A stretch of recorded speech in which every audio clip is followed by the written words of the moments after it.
All right, we're going to take a look at assembling our motor controller box.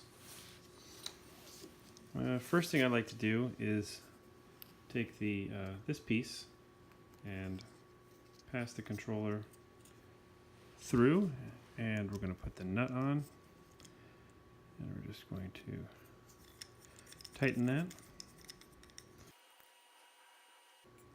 Okay. And we can go ahead and put our knob on if we want. Test that out. Okay, that's good.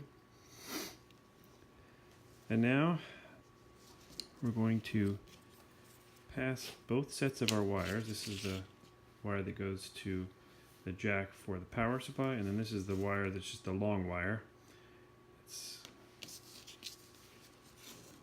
I'm going to pass these both through here. Okay.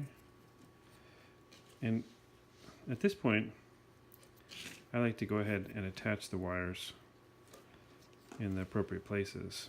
So you can see that on the back of the PCB you've got labels for what goes where. You've got power in, and then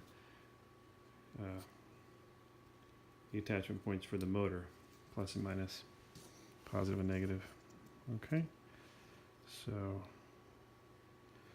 my motor is going to be this guy.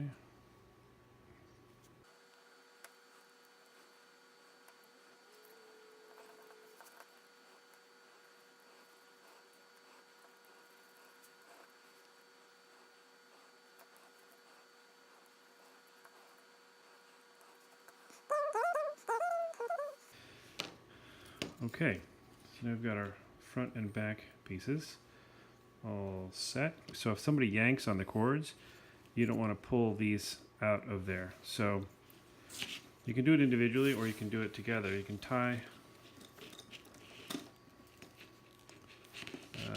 a big knot.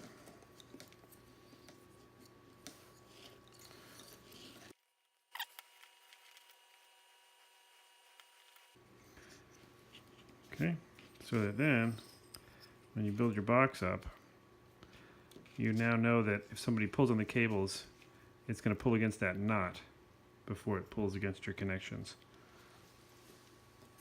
And now we can just go about assembling the rest of the box. Okay.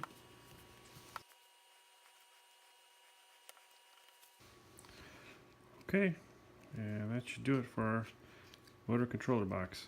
I'm going to let that dry and then test it out.